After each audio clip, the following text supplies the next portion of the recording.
Hello there and welcome. In this episode we're talking about barbs. Barbs are a cyprinid subfamily Barbinae, and they're widely spread across the globe, coming from Europe, Asia and Africa. As such, they've evolved to cover many niches, and there are a great deal of different types, sizes, colours and shapes available. There are some tiny ones which live in densely foliated, dark tannin-stained rivers. There are huge silver ones which inhabit large, fast-flowing rivers. There are even blind ones which live in caves. So as you can imagine, there's probably one that's good for almost any aquarium. If you were going to describe a barb, it would basically be a fish. In general, they are the archetypal fish shape. There doesn't tend to be anything flamboyant about them. However, there are actually some pretty impressive barbs available. Barbs are, in general, hardy and good for beginners, because they can tolerate a wide range of conditions. Of course, there are some species which prefer very specific conditions. However, in general, they will fit into most aquariums. Like all fish, they do prefer good water quality, with low nitrates and no ammonia. With regards to designing your aquarium, it's very much dependent on the species.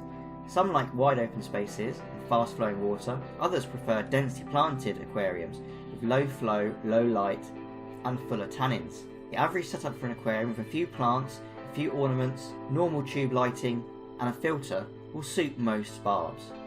Now, barb behaviour has got a bit of a bad reputation, but this is only because of a few species which have been kept incorrectly. Most barb species are a boisterous fish and need to be kept in relatively large numbers compared to other fish, but because of some fish shops not selling them correctly, certain species, such as the tiger barb, have been kept in too low numbers, resulting in them terrorising the other aquarium inhabitants.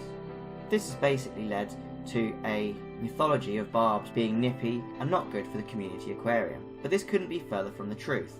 Barbs are actually excellent community fish, however you need to put the right barb in the right community. That is the key point, and also keep them in good numbers because they are a shoaling fish. So with regards to picking the right barb for your tank, I'll go through a few different scenarios and which barb will be suitable. If you've got a large aquarium, and for instance you've got large South American cichlids like Oscars, then you can choose the tinfoil or the lemon fin barb, as these are very boisterous and very big barbs. They will get up to about 12 inches, but they'll have no problem holding their own against some of the larger South American cichlids.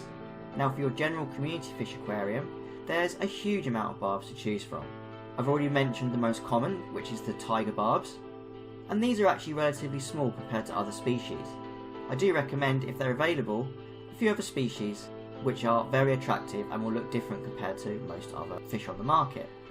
And these are filament barbs, teardrop barbs, torpedo barbs and melon barbs, all of which will get to a similar size of between 6 and 8 inches. They do like to be kept in groups and they will hold their own against other large fish. Just remember that barbs will eat anything that fits in their mouth, so they're no good for keeping with smaller species of tetra. However, with medium to large size community fish, these will fit in excellently. So for your smaller community aquarium, there is still a wide range of barbs to choose from. Some of the most attractive and more available on the market are the cherry barb, the checker barb, the pentazona barb and the butterfly barb, all of which have their own characteristic in temperament and colour, although normally the smaller barbs tend to be more shy.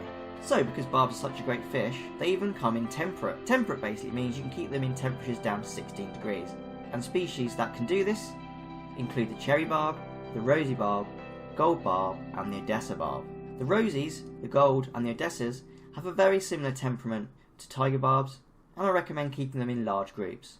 When it comes to feeding barbs, they aren't particularly fussy, however all of them would like a bit of greens in their diet. If you don't provide them with anything to eat that's from the vegetarian diet, they will have a tendency to nibble on your plants. So really, barbs don't deserve the bad reputation that they have. They're almost the perfect community fish.